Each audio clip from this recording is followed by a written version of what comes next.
हाँ जी, तो पिछला वाला एक प्रोग्राम हम लोग कर रहे थे, तो एक्चुअली मिक्स सेपरेट करके सिंक्रोनाइजेशन पे शायद हम लोग बात कर रहे थे। Yes sir. यस या नो? वहीं पे था सर। वहीं पे थे। तो एक्चुअली वो नहीं हो रहा था, तो उसको देखा जाएगा फिर से एक बार। तो ओवरऑल सिंक्रोनाइजेशन का मतलब क्या आप लोग समझे? Why we required synchronization in threading?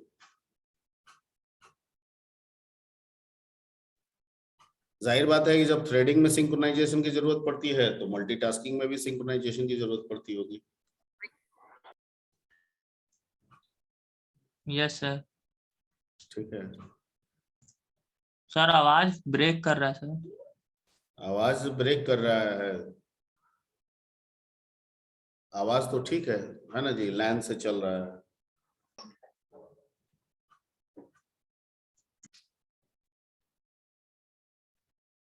ठीक है, अब ब्रेक कर रहा है तो थोड़ा इससे भी काम चलाना होगा। नो सर, ठीक आ रहा है। तो ठीक है, तो एक लाइन में जवाब दीजिए कि सिंक्रोनाइजेशन का मतलब क्या समझे? मल्टीटास्किंग या मल्टी थ्रेडिंग में क्यों सिंक्रोनाइजेशन जरूरत है, कब जरूरत है?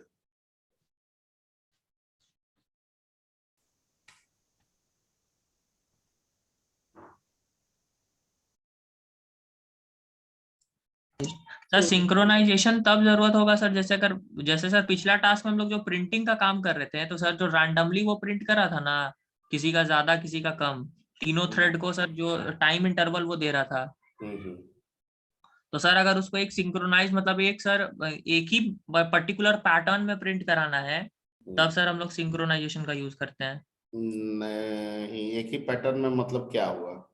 जैसे क्या सर हम सिंक्रोनाइजेशन करते हैं तो मल्टी थ्रेडिंग को हम इग्नोर कर रहे हैं? क्या सिंक्रोनाइजेशन मल्टी थ्रेडिंग से बाहर का चीज है?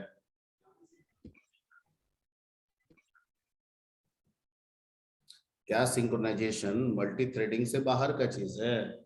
No sir. तो मल्टी थ्रेडिंग का चीज है। यानी ऐसी मल्टी थ्रेडिंग में ऐसी क्या आवश्यकता पड़ी कि हमें सिंक्रोनाइजेशन करने की जरूरत पड़ी? ये बार बार इसलिए टॉपिक पे ये जोर डाल रहा है क्योंकि आज के डेट में सारा चीज सिंक्रोनाइजेशन करके बनाया जाता है। आप मोबाइल यूज करते हैं, लैपटॉप यूज करते हैं, ठीक है, सब सिंक्रोनाइज वे में काम करता है। सब में सिंक्रोनाइजेशन की फैसिलिटी होती है क्योंकि सब मल्टीटास्किंग डिवाइस है। ठीक है। लेट्स हम लोग इसको उसको ठीक कर देंगे जो पिछला वाला था, वहां पे क्या दिक्कत हो रहा था। ठीक है, आई नो।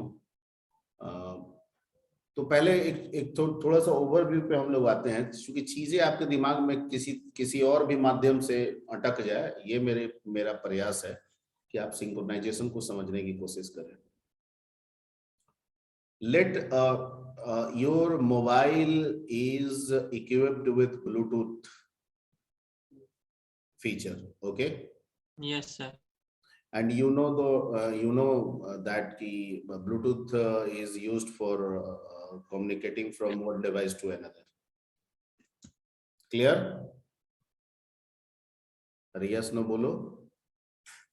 Yes sir. यानी मोबाइल ब्लूटूथ का हम इस्तेमाल क्यों करते हैं? कम्युनिकेशन के लिए। ठीक है। लॉट ऑफ डिवाइसेज आजकल म्यूजिक सिस्टम मिलता है ब्लूटूथ इनेबल, लिखता है ना? तो क्यों लिखता है? क्योंकि आप अपने मोबाइल से उसको कनेक्ट कीजिए, ठीक है, और गाना बजाइए।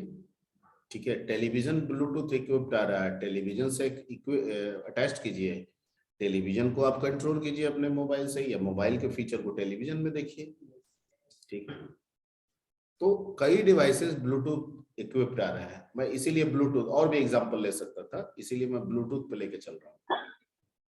तो suppose my mobile has equipped with Bluetooth, ठीक है, तो मैं अपने मोबाइल से हर चीजों की कनेक्टिविटी कर सकता हूं।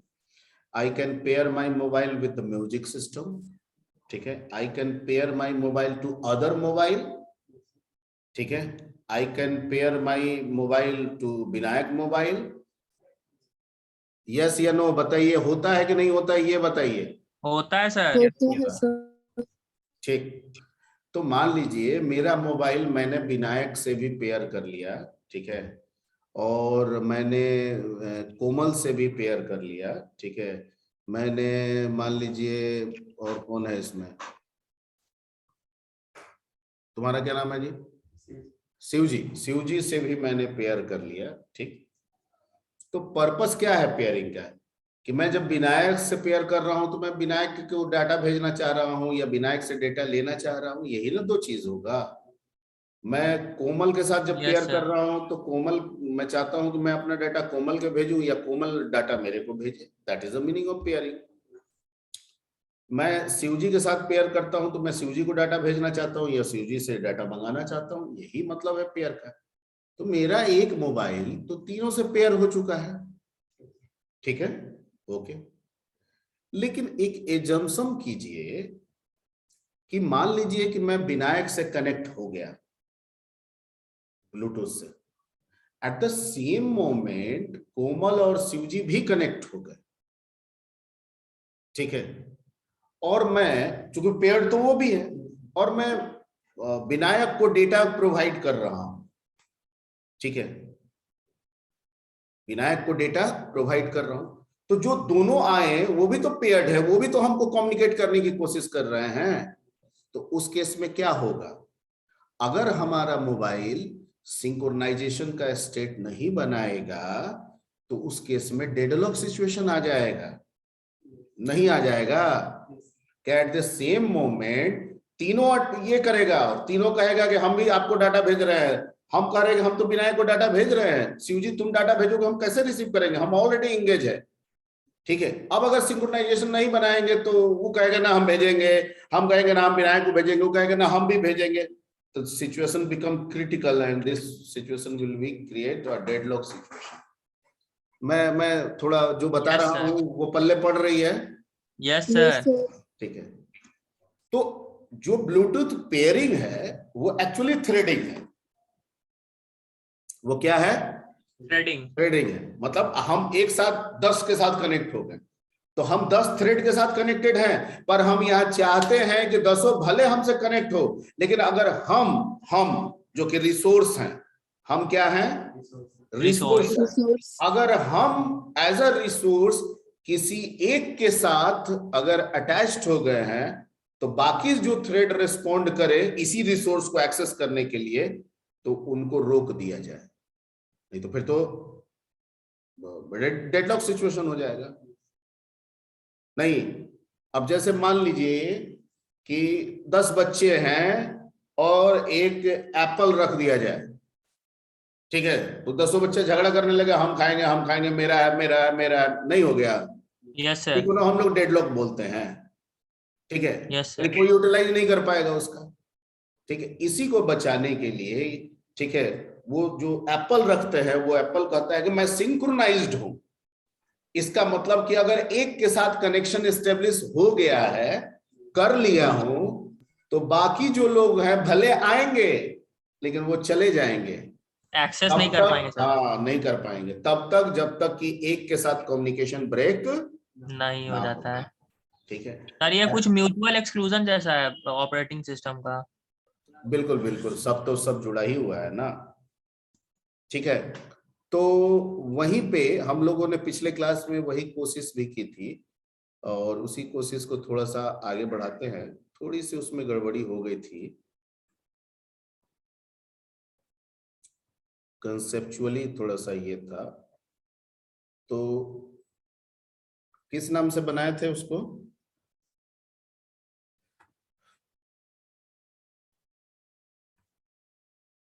यही था सर, पैकेज ही एक क्रिएट किए थे थ्रेड नाम का।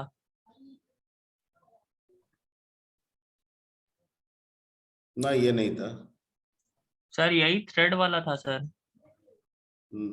प्रायोरिटी तुम लोग में डाले थे क्या? यस सर, डाले थे चेक करने के लिए लास्ट अच्छा में। अच्छा अच्छा अच्छा अच्छा अच्छा, ठीक है ठीक है। एक्चुअली सिंक्रोनाइजेशन किसको जरूरत है, हमने यहाँ पे गलत लगा दिया था, थोड़ा सा चेंज करेंगे, चीजों को बता के चेंज भी करेंगे और चीजों को समझाएंगे। सिंक्रोनाइजेशन उसको करने की जरूरत होती है जिसको सब शेयर करने की कोशिश करेगा। रिसोर्स को करना होगा सिंक्रोनाइज। हाँ, ठीक है, वो एक्चुअली नहीं हो रहा था तो इधर उधर करके देख रहे थे। तो सिंक्रोनाइजेशन हमें इसकी जरूरत पड़ेगी, ठीक है। इससे हमें सिंक्रोनाइज करने की जरूरत पड़ेगी क्योंकि इसी को इस्तेमाल होगा। एवरीबॉडी ठीक है, ओके। Yes sir. अब है कि ये क्लास ही मेरा रिसोर्स है, तो क्या किसी क्लास का इंडिविजुअल मीनिंग होता है? क्लास कैसे यूज होता है?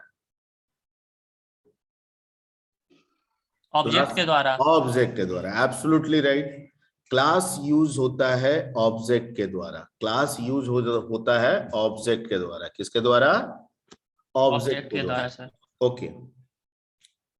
हमने क्या किया कि हमने 3 ऑब्जेक्ट बना दिया। कितने ऑब्जेक्ट बना दिए? 3। तो रिसोर्स 1 हुआ कि 3 हुआ? सर रिसोर्स तो एक ही है सर, उसको एक्सेस करने वाले 3 हैं। अरे बाबा, एक्चुअल मीनिंग क्लास का होता है कि उसके बनाए गए ऑब्जेक्ट का होता है? ऑब्जेक्ट का सर। ऑब्जेक्ट का, यानी मेमोरी रेफर ऑब्जेक्ट करता है। हमने रिसोर्स क्लास के तीनों थ्रेड में कितने ऑब्जेक्ट बनाए? तीनों थ्रेड में 3 ऑब्जेक्ट हो गया तब उसका। 3 ऑब्जेक्ट हो गया। तो इन तीनों ऑब्जेक्ट के लोकेशन एक होंगे कि अलग अलग होंगे? मतलब मेमोरी एलोकेशन? हाँ जी, मेमोरी एलोकेशन। तीनों का सर डिफरेंट होगा सर। तीनों का डिफरेंट होगा। तो जब तीनों का डिफरेंट हो गया तो रिसोर्स 3 हो गए ना। जब आप एक रिसोर्स की बात कर रहे हैं तो 3 लोकेशन तो आपने 3 रिसोर्स दे दिया, तो वो तो ठीक ही कर रहा था। तब तो सिंक्रोनाइजेशन की जरूरत ही नहीं पड़ेगी, तब तो मिक्स करके करेगा। नहीं है, नहीं समझे? बट सर रिसोर्स तो एक ही ना। अरे चीज एक है, मतलब आप नहीं समझे। यहाँ पे हम 10 आदमी हैं, हम 10 ठो एप्पल रख दिए, नहीं समझे? तो हर आदमी अपने अपने एप्पल के पास जाएगा, जाएगा कि नहीं जाएगा? Yes sir. तो कहाँ झगड़ा झंझट हुआ?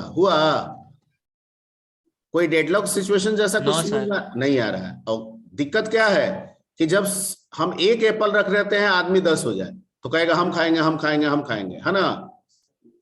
यहाँ ना प्रॉब्लम है। तो हम क्या कर रहे हैं कि भाई एक ही क्लास का 3 ऑब्जेक्ट बना दिए, तीनों में अलग अलग, तो हम तो तीनों को ना एप्पल प्रोवाइड कर दिए। तो सिंक्रोनाइजेशन की जरूरत क्या है? ठीक है, सिंक्रोनाइजेशन की जरूरत तब ना पड़ेगी जब एक ही एप्पल तीनों को भेजेंगे। क्या करेंगे?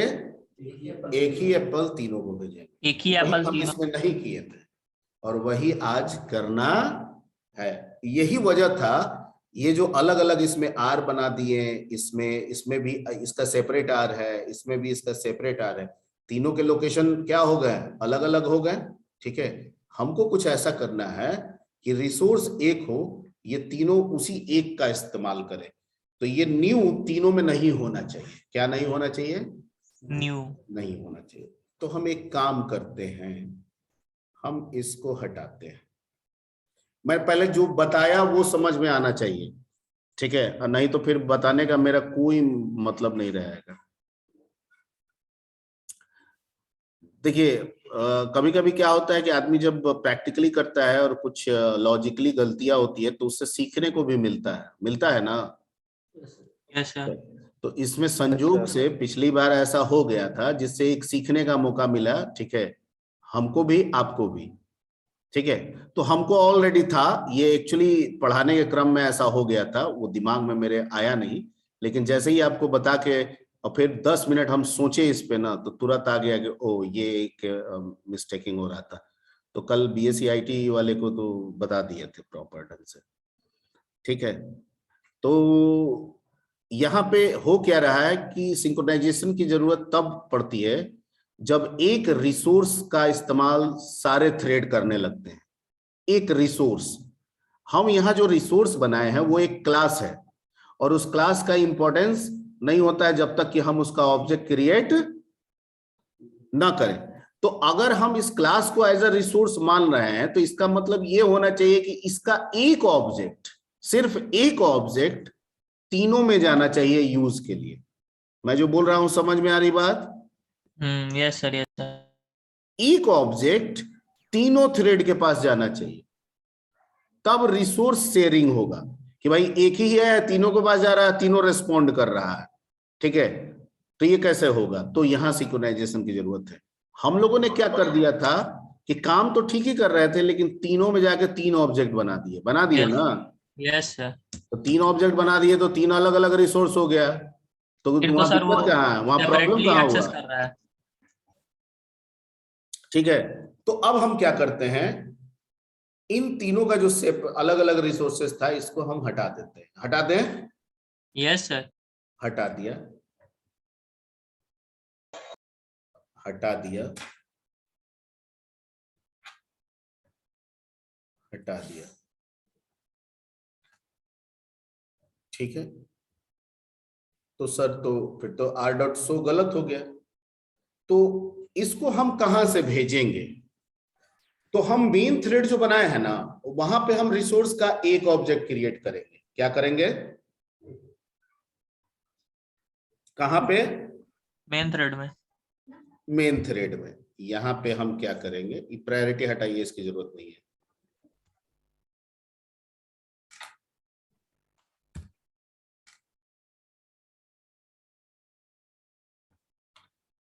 यहां पे हम एक रिसोर्स का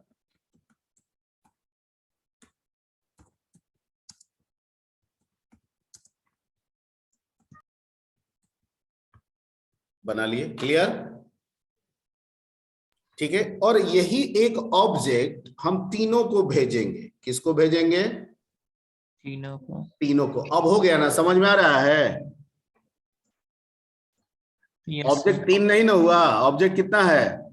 एक है। और हम तीनों को भेज दिए, लेकिन तीनों को किसके जरिए भेज रहे हैं? कंस्ट्रक्टर के जरिए। कंस्ट्रक्टर के जरिए, तो तो वहां इसका उसका मतलब कि कंस्ट्रक्टर तीनों में डिफाइन रिसीव करना करने होगा। के लिए क्या होना चाहिए? कंस्ट्रक्टर। कंस्ट्रक्टर। अब हम यहाँ क्या करते हैं कि यहाँ पे एक तो रिसोर्स का, ठीक है, रेफरेंस बना लेंगे सर। एक तो नल रेफरेंस रख लेते हैं, और यहाँ पे पब्लिक, ठीक है, क्या कर देते हैं? कॉस्ट। कॉस्ट।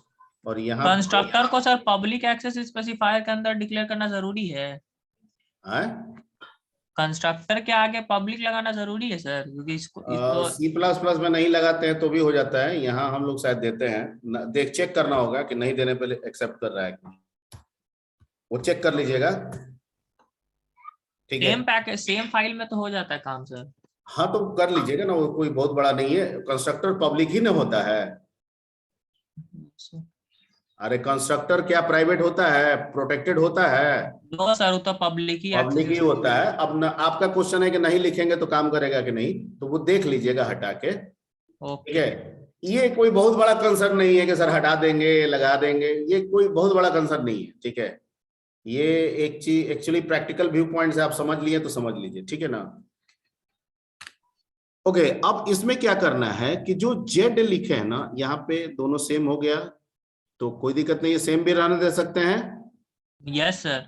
तो क्या करना होगा, यहां लिखना होगा this dot Z equal to Z. Z.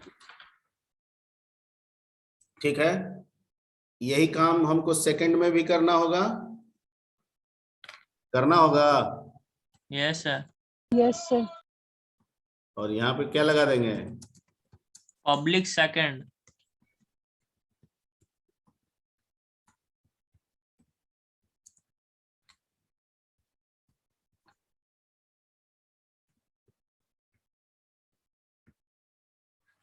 यही काम हमको एक चीज गड़बड़ हो गया, तो यहाँ पे सब में जेड न चला जाएगा, यहाँ पे चला जाएगा, यहाँ भी क्या हो जाएगा? जेड हो जाएगा। और थर्ड में भी वही काम करते हैं। शो मेथड कहाँ पे बना है सर? अरे बाबा, अच्छा इसमें रुक जाओ, इसमें रिसोर्स आर ही रहने देते हैं और इसमें पब्लिक थर्ड बनाते हैं। और और रिसोर्स जेड करते हैं। इसमें भी दिस लगाना पड़ेगा। नो सर, इसमें तो डिफरेंट है ना, तो आर इक्वल टू।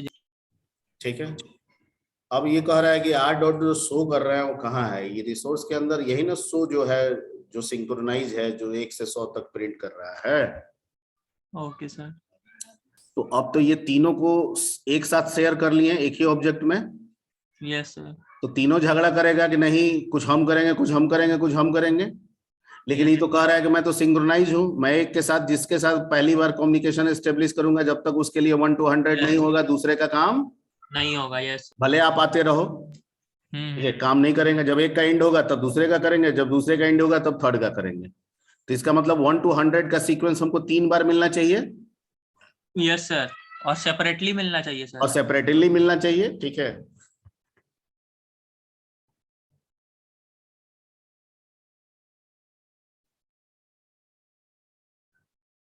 ठीक। अब यहाँ पे हमारा काम हो गया। अब let's come to the M thread. ठीक है, यहाँ पे बल्ब जला रहा है, कुछ एरर बता रहा है क्या? यहाँ आर दिया है सर। तो ठीक, तो उससे क्या फर्क पड़ता है? सर ये ऑब्जेक्ट को एज अ कंस्ट्रक्टर के रूप में पास कर सकते हैं यहाँ पे। आपको एक मिनट, क्योंकि आर तो यहाँ रिसोर्स का ऑब्जेक्ट है सर। ये रिसोर्स लिए, इसका एक बना दिए और तीनों के कंस्ट्रक्टर से पास कर दिए। बिल्कुल पास कर दिए, सही है, सही है। ठीक है, ये बल्ब एरर नहीं है। और फर्स्ट में क्या कह रहा है, कंस्ट्रक्टर है ना जी, है ही। ठीक है, सेकंड में कंस्ट्रक्टर है ही, सही है। थर्ड में कंस्ट्रक्टर है ही, सही है। ठीक, चलिए रन कराते हैं सीधे।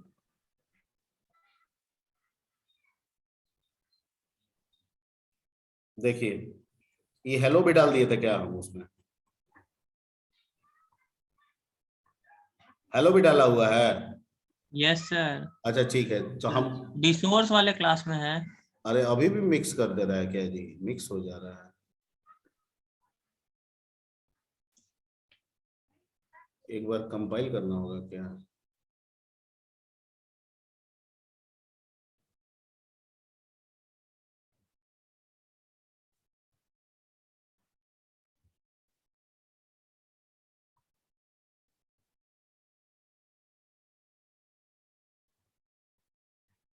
हो गया, हो गया। Yes sir. Exit from second, पहले सेकंड का लिया था। Yes sir.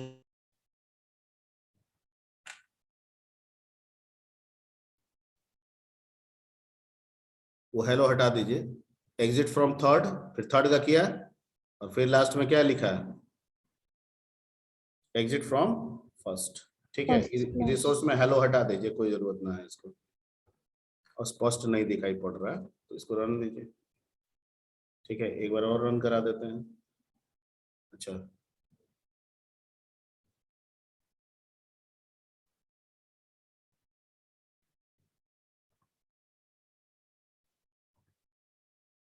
हो गया।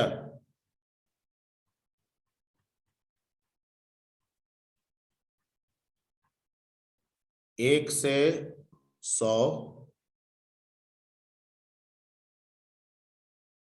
एक से 100 कर दिया, काम खत्म। Yes sir. 100 हो गया, लेकिन एग्जिट नहीं किया। एग्जिट नहीं करने का मतलब निकाल दिया वहीं पे, कहा कि बाद में तुमको एग्जिट करेंगे, और निकाल के वो चला गया किसी में इमीडिएट, दूसरे वाले में चला गया। चला गया यस सर। 100, पूरा 100। हमको उससे नहीं मतलब है निकाल दे रहा, हमको मतलब है एक बार में पूरा काम होना चाहिए। अब फिर लिख रहा है कि फर्स्ट को हम एग्जिट कर दिए। अब फिर ये क्या कर रहा है, 100 चला रहा है, और ये देखिए एग्जिट फ्रॉम सेकंड, और तब जो छोड़ के आया था ना उसको क्या कहा, exit from third class. Third class. Yes sir. तो सेपरेट हो गया ना जी, 1 से 100, 1 से 100, 1 से 100। Clear? Yes sir. Yes sir. ठीक है, तो ये एक्चुअल मतलब ये हो गया सिंक्रोनाइजेशन का। ये हम लोग 3 ऑब्जेक्ट जो बना दे रहे थे वही गड़बड़ हो रहा था। इसका एक ऑब्जेक्ट बनना चाहिए और वही तीनों को भेजेंगे शेयर करने के लिए, तब सिंक्रोनाइजेशन का यूज है। ठीक है, तब उसका इंपॉर्टेंस है। ठीक है, अब थोड़ी देर के लिए मान लीजिए कि ये सपोज कीजिए कि ये फाइल हैंडलिंग का है, इसमें हम फाइल हैंडलिंग का कुछ ऑपरेशन कर रहे हैं। ठीक है, या फाइल ओपनिंग का है। अब ये फाइल ओपनिंग कर दिए हैं, इसको भेज दिए इसमें रीडिंग के लिए, इसमें भेज दिए इसको क्या करने के लिए, राइटिंग के लिए।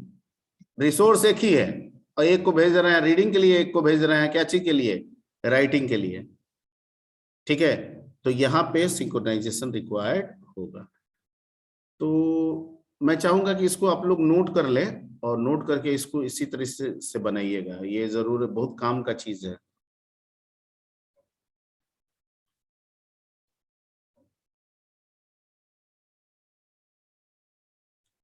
ये आपका हो गया मेन थ्रेड, इसका एक स्नैप ले लीजिए। ये हो गया रिसोर्स,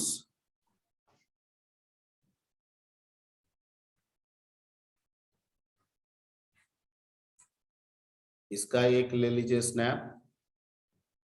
ठीक है, उसके बाद 3 अलग अलग थ्रेड आप बनाइएगा। एक बनाइएगा फर्स्ट, फिर बनाइएगा सेकंड,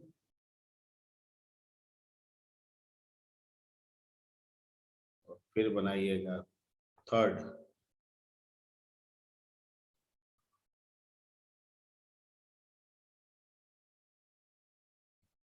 ठीक, तो ये एक मामला अटका हुआ था जो आपका क्लियर हो गया। ठीक है,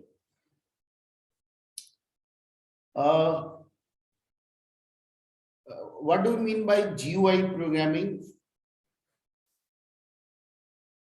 सर ग्राफिकल यूजर इंटरफेस के थ्रू हम लोग जो प्रोग्रामिंग कर रहे होते हैं। नहीं, क्या है सर विंडो बेस्ड कंपोनेंट्स का इसमें इस्तेमाल करते हैं, चाहे वो हमारा रेडियो बटन हो, चेक बॉक्स हो, टेक्स्ट बॉक्स हो, इनपुट बॉक्स हो। इन सारे टास्क का को यूज करके सर हम लोग एक इंटरफेस डिजाइन करते हैं। और अच्छा, सर उसमें जो अच्छा ठीक है, नहीं सपोज ये कंपोनेंट्स नहीं होते तो क्या मेरा काम नहीं निकलता? निकलता सर, बट ये यूजर फ्रेंडली है सर, क्योंकि बहुत ज्यादा टास्क को कन्वीनियंट मैनर में हम लोग परफॉर्म कर सकते हैं। इजली वे कन्वीनियंट में कर सकते हैं सर। ये आपका ये यहाँ मैटर कन्वीनियंट से कैसे है? सर जैसे हमारा विंडोज डेस्कटॉप है सर, और एक हमारा सर हम ऑपरेटिंग सिस्टम को ही कंपेयर कर सकते हैं सर, विंडोज और लिनक्स की बात करें तो नहीं सर नहीं, आज के सर आप प्रोग्रामिंग की बात करें, आप ओके सर। प्रोग्रामिंग। सर जैसे अगर हम कंसोल बेस्ड प्रोग्रामिंग की बात करते हैं तो आउटपुट हमारा कंसोल पे दिखता है सर, जबकि क्योंकि सर उस और रन टाइम इनपुट जो भी सर हम लोग देते हैं वो कंसोल पे ही देते हैं, विंडो पे जो रन विंडो हमारा अपीयर होता है। बट अगर यही हम विंडो बेस्ड प्रोग्रामिंग की बात करें सर, तो जो हमारा जब हम कोई फाइल को रन कराएंगे ये और तो जो आप ये तो व्यू पॉइंट से आपने एक कन्वीनियंट कहा। ठीक है कि भाई कंसोल बेस्ड में सब चीज लिखा हुआ आता है और GUI में सब चीज एक फॉर्मेटेड वे में आता है, एक डिफरेंट डिफरेंट कंट्रोल को यूज करके आता है, ग्राफिकल मैनर में आता है, इसलिए लुक वाइज अच्छा लगता है, इसलिए कन्वीनियंट है। ठीक है, मैं जो बोला वो आपको सहमत कर रहा है कि आपको जरूरत यस सर। Yes sir. ठीक है, लेकिन बस यही एक कन्वीनियंस है, ठीक, और कोई कन्वीनियंट आपको नहीं मिलेगा। कन्वीनियंस ही अगर GUI में जैसा कि आपने कहा कि बहुत सारे बिल्ट इन हैं, बिल्ट इन रेडीमेड आपको कंपोनेंट्स दिए जाते हैं जिनका सर आप इस्तेमाल। हाँ सर हम लोग यहाँ पे बहुत जितने भी एप्लीकेशन आज के जमाने में रन कर रहे हैं सर, वो सारे के सारे GUI बेस्ड है सर, तो वहां पे भी सर हम लोग GUI प्रोग्रामिंग का यूज करते हैं। हम्म, ठीक है। अच्छा चलिए, ठीक है, मान लिया, मिला जुला के सब सही मान लिया, चलिए सही है। ठीक है, वैसे एक GUI जो रेडीमेड GUI कंपोनेंट्स जहाँ पे हम लोग यूज करते हैं, जैसे आप लिस्ट बॉक्स, डायलॉग बॉक्स आप ही ने बोला, उसका फायदा ये होता है कि जब वो रेडीमेड फॉर्म में मिलता है तो हमें उसके लिए कोडिंग करने की जरूरत नहीं पड़ती है। ठीक है, लेकिन अगर हम जावा ओरिजिनल को यूज करें बिना विदाउट आईडी, तो हमें हर एक GUI कंपोनेंट को यूज करने के लिए उसके पहले कोडिंग को लिखना होगा। ठीक है, और जब तक हम उस कोडिंग को नहीं लिखेंगे वो कंपोनेंट अपीयर नहीं होगा नहीं सर। नहीं होगा। होगा। यानी कंपोनेंट यूज करने के लिए पहले कंपोनेंट का कोडिंग लिखिए एंड देन आफ्टर उसके यूज का कोडिंग लिखिए, तो डबल आपका मेहनत हो जाता है। आईडी यूज करने से एक बेनिफिट हो जाता है कि आईडी कहता है कि I will provide you a lot of drag and drop facility. ठीक है, you can use it drag and drop, ठीक है, फैसिलिटी है। तो आप वहां पे ड्रैग एंड ड्रॉप करके काम कर लेते हैं, आप सीधे लाते हैं, एक टेक्स्ट बॉक्स रख देते हैं, आप थोड़ी कोड लिखते हैं, इंटरनली वो कोड राइट कर देता है आईडी आपका, जैसे यहाँ पे नेट बिन्स है, यस आप सर। नहीं करते हैं। तो एक मेहनत से तो आप क्या हो जाते हैं, बच बच जाते हैं। जाते हैं। आपको सिर्फ प्रोसेसिंग पार्ट पे ही ध्यान रखना होता है कि भाई टेक्स्ट में जो वैल्यू है हमको इसको जोड़ना है, घटाना है, गुना करना है, भाग करना है या स्वैप करना है, व्हाटएवर जो भी है। मैं जो बोल रहा हूँ सबको समझ में आ रही बात? Yes sir. Yes sir. Yes, sir. ठीक, चलिए, ये एक कंसर्न है। दूसरा कंसर्न ये आते हैं कि जो जीयूआई कंपोनेंट्स जो ग्राफिकल मैनर में अपीयर होते हैं, तो जाहिर बात है कि ग्राफिक्स बेस्ड होंगे, ग्राफिक्स सपोर्टेड होंगे, तभी होगा। Yes sir. ठीक है, अब हम ब्लैक एंड व्हाइट मॉनिटर रख लें, उसमें जीयूआई कंपोनेंट के हम इस्तेमाल को सोचे तो बहुत खास बनता नहीं है, क्योंकि जब तक जीयूआई, जब तक जहां तक मुझे याद आ रहा है, जब तक black and white computer use किया जा रहा था या ब्लैक एंड व्हाइट कलर पे ड्राइवर पे सोचा भी नहीं गया था, ठीक है, तब तक जीयूआई की बात भी नहीं हो रही थी। जब कलर का कंसेप्ट आया, कलर मॉनिटर आया, पहले 16 कलर आया, ठीक है, फिर 256 कलर आया, फिर आपका 8 बिट कलर आया, फिर 16 बिट कलर आया, ठीक है, ऐसे कलर की संख्या जब बढ़ने लगी तो इन सब चीजों को भी हम लोग सोच में आगे बढ़ाने लगे। मैं जो बोल रहा हूँ समझ में आ रही बात? Yes sir. अरे जब जब ब्लैक एंड व्हाइट मॉनिटर चल रहा था, जब हम लोग वर्ड स्टार लोटस यूज कर रहे थे, तो कहाँ कोई ये सब सोच रहा था, ठीक है, तब तो ऑपरेटिंग सिस्टम डॉस था, तब थोड़ी विंडो था। Yes sir. यानी हार्डवेयर में भी इनहांसमेंट हुआ और सॉफ्टवेयर में भी इनहांसमेंट हुआ, एनहांसमेंट हुआ। ठीक है। अब दोनों म्यूचुअल अंडरस्टैंडिंग से चलते हैं। हो सकता है सॉफ्टवेयर में ऐसा प्लान हुआ होगा, तो सोचा गया होगा कंप्यूटर में हमको कलर भी कंसेप्ट रखना होगा, तो ब्लैक एंड व्हाइट मोनोक्रोम हटा के वहां पे किसको लाया गया, कलर को लाया गया। चलिए, ग्राफिक्स होता किसका है, ग्राफिक्स कंट्रोल कौन करता है, ग्राफिक्स मैनेज कौन करता है? Operating system sir. अच्छा, ऑपरेटिंग सिस्टम। तो इसका मतलब कि ये जीयूआई के जो कंपोनेंट्स हमें दिखते हैं, ये ऑपरेटिंग सिस्टम के ग्राफिक्स के मुताबिक दिखते हैं। Yes, sir. सर जावा का जो AWT पैकेज है ना सर, वो उस केस में वो चीज होता था, लेकिन स्विंग के आने से सर वो चीज अब हट गया है सर। ये हम ही बोले थे क्या? हाँ आप ही बताए थे। वाह, वेरी गुड, ठीक है। तो एक्चुअली गाड़ी तो वही ले जा रहे थे, ठीक है, लेकिन अब तुम पहले ही बोल दिए, ठीक। तो एक्चुअली क्या है कि ग्राफिक्स सारे ओएस के अपने होते हैं, ठीक है, और हमारा जावा प्लेटफॉर्म इंडिपेंडेंट है। तो ये ओएस को ग्राफिक्स के लिए तो रिक्वेस्ट तो कर ही सकता है कि भैया हमारा जीयूआई कंपोनेंट है, ले जाओ, आप दिखाओ यूजर को, क्योंकि सारा काम तो ओएस ही करता है, ठीक है। पर ग्राफिक्स को यूज करने के लिए जो जावा में पहली फैसिलिटी जो दी गई थी, ठीक है, वो था AWT, ठीक है, एब्स्ट्रैक्ट विंडो टूलकिट, ठीक है। इसमें आपके सारे label, text box, check box, radio button, सभी चीजें अवेलेबल है। जावा ने इसको दिया था। पर इसमें हुआ क्या, ठीक है, कि जब बाइट कोड में कन्वर्ट होके विंडो वाले में जाता था, तो विंडो वाला टेक्स्ट बॉक्स को अपने स्टाइल में रिप्रेजेंट कर देता था। लिनक्स में जाता था, वो टेक्स्ट बॉक्स को अपने स्टाइल में रिप्रेजेंट कर देता था, क्योंकि विंडो का ग्राफिक्स अलग है, लिनक्स का ग्राफिक्स अलग है, मैक का ग्राफिक्स अलग है। अलग है, ठीक है। तो होता क्या था कि काम तो हो जाता था, पर लुक वाइज तीनों जगह में क्या हो जाता था, चेंज, डिफरेंस सर। डिफरेंस हो जाता था, ठीक है। तो हुआ कि भाई ये तो सही बात नहीं है, जब इतना मेहनत कर रहे हैं तो लुक भी क्या होना चाहिए, सेम होना चाहिए। तो भाई हम तो ग्राफिक्स ओएस का नो यूज कर रहे हैं, ठीक है, ओएस को हम कह रहे हैं कि हम टेक्स्ट बॉक्स यूज करना चाहते हैं, टेक्स्ट बुक आप कीजिए तो और विंडो कह रहा है कि ठीक है मेरा जो टेक्स्ट बॉक्स है हमको दिया, तो उसका जो डिफॉल्ट फॉर्मेट है वो दिया, लिनक्स ने अपना जो डिफॉल्ट फॉर्मेट है वो दिया, ठीक है, मैक ने अपना जो डिफॉल्ट फॉर्मेट है वो दिया, और सबका लुक अलग अलग है। तो एक ही मेरा बनाया गया सॉफ्टवेयर 3 अलग अलग ऑपरेटिंग सिस्टम में 3 लुक में दिख रहा है, काम हो रहा है पर लुक क्या है, अलग अलग है। ऐसा ना हो इसके लिए एक फाउंडेशन बनाया गया जावा सन माइक्रो सिस्टम के द्वारा, जो कि अब ओरेकल के द्वारा परचेस्ड है, और उसी फाउंडेशंस में ठीक है कुछ टीम मेंबर्स मिलके एक AWT को ही इनहेरिट करके एक नए पैकेज का निर्माण किया गया जिसको स्विंग कहा गया। क्या कहा गया? स्विंग कहा गया। और इस स्विंग में ये खास बात ये था कि भले किसी भी ऑपरेटिंग सिस्टम के अपने ग्राफिक्स का अपीयरेंस भले अलग अलग हो, हम अपीयरेंस भी उनके साथ कंट्रोल कराएंगे। क्या कराएंगे? कंट्रोल। ठीक है, मतलब हम विंडो को प्रमोट करेंगे कि नहीं मेरे ही अपीयरेंस को तुमको केयर करना है। ठीक है, हम लिनक्स को भी कहेंगे कि तुमको मेरे ही अपीयरेंस को ध्यान रखना है। ठीक है, तो तुम जनरेट करो लेकिन अपीयरेंस मेरा लो। मैक को भी वही कहेंगे। इससे क्या होगा कि जब स्विंग को यूज करके हम कोई GUI प्रोग्रामिंग करेंगे, ठीक है, तैयार करेंगे, तो जितने भी ऑपरेटिंग सिस्टम में रन करेगा उन सब का लुक क्या होगा?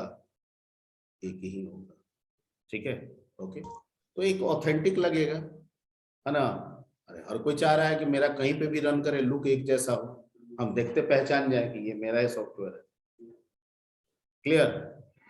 तो ये था थोड़ा सा AWT और स्विंग के बीच में जानकारी। अच्छा ठीक है, क्या हम लोग विंडो को फ्रेम कह सकते हैं या फ्रेम को विंडो कह सकते हैं? हाँ या ना? यस सर, बोल सकते हैं सर। बोल सकते हैं। यानी अगर कंपोनेंट के लिहाज से देखा जाए तो क्या एक विंडो को हम फ्रेम कह सकते हैं, एक फ्रेम को हम विंडो कह सकते हैं? हाँ या ना? Yes sir. ठीक है, नॉर्मली जब हम विंडो की बात करते हैं तो सब चीज अब सोचने लगते हैं। ठीक है, पर हम विंडो की बात करते हैं तो खिड़की भी सोचने लगते हैं कि ये जो विंडो आ रहा है, ये जो स्क्रीन आ रहा है, ये विंडो है। ठीक है, हकीकत में जब हम विंडो वर्ड यूज करते हैं तो हम सब चीज बोलना चाहते हैं, सब चीज कहना चाहते हैं। ठीक है, इसलिए मोस्ट ऑफ लैंग्वेजेस में विंडो डायरेक्ट विंडो देने के बजाय वहां पे उस कंसेप्ट को कहीं पे फ्रेम के नाम से दिया जाता है, कहीं कुछ और नाम से बताया जाता है। Point clear? तो अगर हम फ्रेम बना रहे हैं मतलब we are creating a window. क्या बना रहे हैं? एक विंडो डिफाइन कर रहे हैं स्क्रीन पे। Everybody? Yes sir. Yes sir. Okay, ठीक है।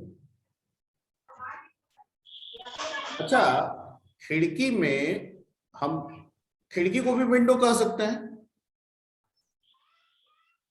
कह सकते हैं? Yes sir. ठीक है। अब घर में हम एक खिड़की भी बना सकते हैं, 4 खिड़की भी बना सकते हैं, तो सॉफ्टवेयर में भी एक खिड़की भी हो सकता है, 4 खिड़की भी हो सकता है। एवरीबॉडी? हो सकता है। ठीक है, 4 अलग अलग हमारा काम है तो 4 अलग अलग खिड़की है, 4 अलग अलग लोकेशन है तो 4 अलग अलग खिड़की है। Everybody? Yes sir. Yes sir. अब एक खिड़की की बात करते हैं। अब एक खिड़की है तो उसमें दरवाजा 1 भी हो सकता है, दरवाजा 2 भी हो सकता है, और कहीं कहीं पे फोल्डिंग वाला दरवाजा 3 भी हो सकता है। ठीक है, और खिड़की बड़ा हुआ तो 4 भी हो सकता है, 5 भी हो सकता है। बहुत लोग बड़े बड़े खिड़की भी रखते हैं। ठीक है, पता चलता है आधा घर खिड़की ही है। ओके, मैं जो बोल रहा हूं इससे आप लोग असहमत होंगे तो हमको रिएक्ट करेंगे। ठीक है, रिएक्ट करेंगे कि हम नहीं देखे हैं, नहीं जानते हैं ये सब चीज, तो हम फिर कुछ दूसरा सोचेंगे। मैं जितना बात बोल रहा हूं वो आपको समझ में आ रही है कि हाँ ऐसा चीज होता है? ठीक है, यस सर। आप बहुत सारे मकान में, आपके खुद के मकान में इधर उधर जाते हैं, खिड़की देखते हैं, किसी खिड़की में एक ही दरवाजा होता है। खिड़की में दरवाजा कैसे होगा सर? दरवाजा मतलब फाटक, ओ, तो अच्छा। स्लाइड स्लाइड पल्ला, यस सर, पल्ला, स्लाइड का शिवजी सेड पल्ला, ठीक है, पल्ला, यस सर, यस सर। ठीक है, ओके, ठीक। नॉर्मली ज्यादातर देखने में मिलता है कि पल्ले दोनों एक जैसे होते हैं, पर क्या ये जरूरी है कि दोनों पल्ला हम एक जैसा रखें? नहीं सर, वो नहीं, डिपेंड बहुत जगह करता है। डिजाइन देखिएगा, एक पल्ला कुछ और डिजाइन का है और दूसरा पल्ला कुछ यस सर, और ओनर डिजाइन पे का डिपेंड है। करता है sir.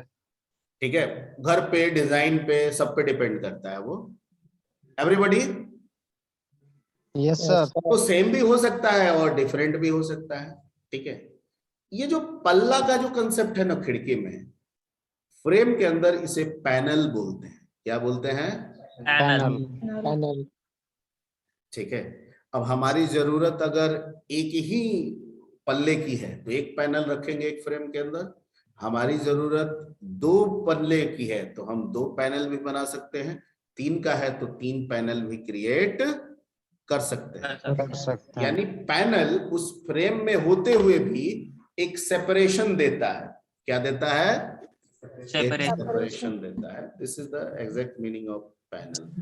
Clear? Yes sir, sir. ठीक है, okay.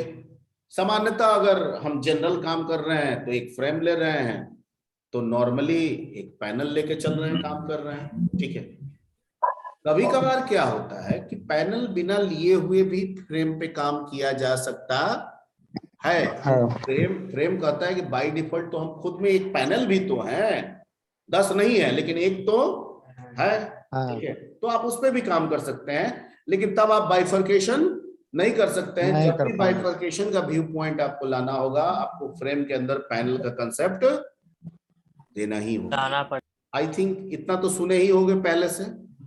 Yes sir. Yes sir. ठीक है, ओके, चलो ये चीज क्लियर हो गया। तीसरा आते हैं डायलॉग बॉक्सेस। जैसे मैसेज बॉक्स होता है, इनपुट बॉक्स होता है, GUI फॉन्ट कलर होता है सर। बॉक्स होता है, colour colour dialog box box. होता है। ठीक है, ओपन का डायलॉग बॉक्स होता है, सेव का डायलॉग बॉक्स होता है, प्रिंट का डायलॉग बॉक्स होता है। ये डायलॉग बॉक्सेस इनके होते हैं। स्विंग के सर। यूज तो हम स्विंग के, यूज तो हम प्रोग्रामिंग में करते हैं। ठीक है, अच्छा ठीक है। कौन है भैया? आशुतोष कुमार कौन है? Sorry sir. ठीक, अच्छा ठीक है। तो यहाँ पे एक तो हम ओपन का डायलॉग बॉक्स खोलते हैं। ठीक है, ये देखिए, और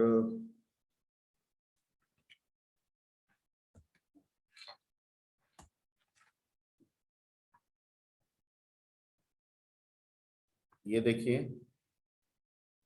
ठीक है, वो तो आईडी है, नोटपैड है, वर्डपैड खोलें।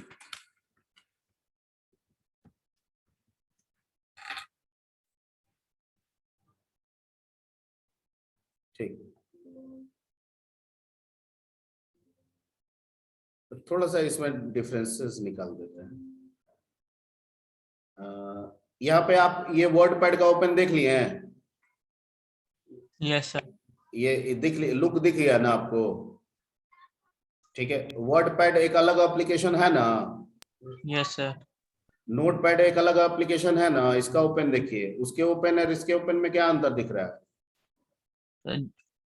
उसमें सर GUI जो फोल्डर्स थे सर, वो शायद वो सब नहीं, मतलब वो सब नहीं, वो तो वहां का सेटिंग है, मैनुअल सेटिंग है। बाकी ये लुक देखिए, इसमें क्या जैसा इसमें है वैसा उसमें नहीं आ रहा था? आ रहा था सर, सिमिलर है। फिर से एक बार देखिए। अरे यही ना है, इसको हम छोटा कर देते हैं ना, यही ना आ गया। Yes sir. अब बताइए, सिमिलर है सर। क्यों सिमिलर है? क्यों सिमिलर है? जब दोनों एप्लीकेशन अलग अलग है तो डायलॉग बॉक्सेस सिमिलर क्यों है? OS का डायलॉग बॉक्स प्रोवाइड किया है। OS का डायलॉग बॉक्स प्रोवाइड है, बिल्कुल। यानी जो डायलॉग बॉक्सेस ये सारे होते हैं, जो ग्राफिक्स से रिलेटेड डायलॉग बॉक्सेस होते हैं ये ओएस के अपने होते हैं। ये अलग बात है कि आप उसको सॉफ्टवेयर में अपने लुक से भले प्रेजेंट कर दें, ये अलग बात है कि आप उससे अपने लुक से भले प्रेजेंट कर दें, पर वो उनका होता नहीं है, ये होता किसका है, ऑपरेटिंग सिस्टम के। तो कोई भी डायलॉग बॉक्सेस अगर हमें यूज करना होता है तो हमें ऑपरेटिंग सिस्टम से रिक्वेस्ट करके उस डायलॉग बॉक्स को यूज करना होगा। ठीक है, point clear? Yes sir. Yes sir. ठीक है, टेक्स्ट बॉक्स बेसिकली काम होता है टेक्स्ट के एंट्री के लिए। ठीक है, और टेक्स्ट बॉक्स एक टेक्स्ट करके आता है, या टेक्स्ट बॉक्स करके आता है, या टेक्स्ट एरिया करके आता है। ठीक है, और एक पासवर्ड करके भी आता है। क्लियर? टेक्स्ट या टेक्स्ट बॉक्स नॉर्मली, या टेक्स्ट फील्ड भी कहीं कहीं रहता है, ये नॉर्मली सिंगल लाइन कंटेंट के लिए होते हैं। कितने लाइन कंटेंट के लिए? Single line content. Single line content के लिए। जबकि text area multi line contents के लिए होता है। कितने कंटेंट्स के लिए? ठीक है, और पासवर्ड टेक्स्ट ही होता है, सिंगल लाइन के लिए होता है, लेकिन ये पासवर्ड के लिए होता है। मतलब आप इसमें जो भी टाइप करेंगे वो टाइप तो होगा, पर विजिबल नहीं होगा, डॉट से रिप्लेस हो जाएगा सर। कैरेक्टर अपने एक्चुअल फॉर्म में अपीयर नहीं होगा। ठीक है, या तो स्टार आएगा, या तो ब्लैंक आएगा, या स्पेस आएगा, या कुछ और सिंबल आएगा वहां पे। क्लियर? Yes sir. ठीक। लेबल, जब हम कंट्रोल को यूज करते हैं तो हर कंट्रोल अपने आप को बताता नहीं है, और हर आपके एप्लीकेशन को यूज करने वाला आदमी टेक्स्ट बॉक्स को जानता ही हो ऐसा जरूरी नहीं है, या अगर जानता भी हो तो क्या एंट्री करना है वो उसको पहले से नहीं पता है। मान लीजिए कि आप 3 टेक्स्ट बॉक्स रख दिए तो कुछ भी कर सकते हैं एंट्री। ठीक है, हमको यूजर को बताना है कि नहीं पहला में तुम रोल डालोगे, तो जब तक हम कोई मैसेजिंग नहीं करेंगे उस कंट्रोल के लिए, क्या वो पहले में रोल डालेगा? हो सकता है पहले में नेम डाल दे। ठीक है, यस सर। कंपोनेंट को इंडिकेट करने के लिए, ताकि अकॉर्डिंग टू मैसेज हम उसमें एंट्री कर सके, उसको यूज कर सके, उसके लिए हमें लेबलिंग की जरूरत पड़ती है। और उसके लिए हम किसका इस्तेमाल करते हैं? लेबल का। लेबल का इस्तेमाल कुछ जगहों में सिर्फ लेबलिंग के लिए भी होता है, कुछ एप्लीकेशंस में, और कुछ एप्लीकेशंस में लेबलिंग के साथ साथ इमेजेस वगैरह को भी इंपोर्ट करने के लिए किया जाता है। ठीक है, अगर कोई आइकन आपको अपीयर कराना है, कोई पिक्चर आपको अपीयर कराना है, तो भी हम लेबल का इस्तेमाल करेंगे या कर सकते हैं। ठीक है, जैसे VB में विजुअल बेसिक 6 में नहीं है लेबल, लेबल है सिर्फ टेक्स्ट को कंटेन करता है। ठीक है, जावा में या और भी दूसरे लैंग्वेजेस है लाइक पाइथन में, अगर हम लेबल लेते हैं तो टेक्स्ट भी रख सकते हैं, और उसमें कोई चाहे तो इमेज भी अपीयर करा सकते हैं। सर तो मेनली हम लोग डायलॉग बॉक्स में हम लोग चेंजेस करते हैं ना, सिंबल अगर बोल रहे हैं तो लेबल में भी कर सकते हैं हम लोग। नहीं, फिर तुम डायलॉग बॉक्स में कहाँ जरूरत है? डायलॉग बॉक्स तो जब जरूरत पड़ेगा तो डायलॉग बॉक्स लाएंगे। ठीक है, अब कलर का डायलॉग बॉक्स लाएंगे, उसमें कलर चेंज करेंगे, जो चेंज करेंगे उस कलर से हमको मतलब है हमारे एप्लीकेशन में। जैसे डायलॉग बॉक्स तो आ गया, ओएस ने दे दिया, हमने एप्लीकेशन में अपीयर करा दिया, हमारा प्रोस्पेक्ट क्या है उस एप्लीकेशन में? हम कोई कलर चूज करें। अब कलर चूज करें तो या तो वो बैकग्राउंड में अप्लाई हो जाए, या तो वो फोरग्राउंड में अप्लाई हो जाए, यही ना हम चाहते हैं। यस। तो वो तो हम जो सेलेक्ट करेंगे उसको हम फिर रिसीव करेंगे ना, कि कौन सा कलर सेलेक्ट की है, सेलेक्ट करके हम कोड के द्वारा उसको रिसीव करेंगे और उसको बैकग्राउंड बना देंगे, या उसको क्या बना देंगे, फोरग्राउंड बना देंगे। ठीक है, यस सर। ये तो कंपोनेंट है, ये तो हम जब एप्लीकेशन तैयार करेंगे तो उसमें हमको जरूरत पड़ेगी। ठीक है, इंक्वायरी फॉर्म बना रहे हैं, लॉगिन फॉर्म बना रहे हैं ना? Yes sir. लॉगिन फॉर्म बनाइएगा तो एक यूजर नेम चाहिए। ठीक है, तो यूजर नेम लिखिएगा, वो लेबल हो जाएगा, बगल में टेक्स्ट बॉक्स रखिएगा। ठीक है, पासवर्ड लेबल हो जाएगा, बगल में टेक्स्ट बॉक्स रखिएगा जो पासवर्ड में फॉर्म में पासवर्ड फील्ड होगा सर। ठीक है, और नीचे में एक तो कमांड बटन आप यूज कीजिएगा, जिसे बटन भी कहा जाता है, somewhere it is called action button. Yes sir. ठीक है, तो उस बटन का हम इस्तेमाल करेंगे। क्लियर? Yes sir. ठीक है, तो एक मोटा मोटी जो विंडो का बेसिक था कंपोनेंट के रिगार्डिंग वो दिमाग में बैठ गया ना? Yes yes sir. सर। ठीक है, तो अब आगे इसी से आगे फिर बढ़ाएंगे, देखेंगे क्या किया जा सकता है। आज की सेवा यहीं तक। Thank you sir. Thank you sir. Thank you sir. चलिए, और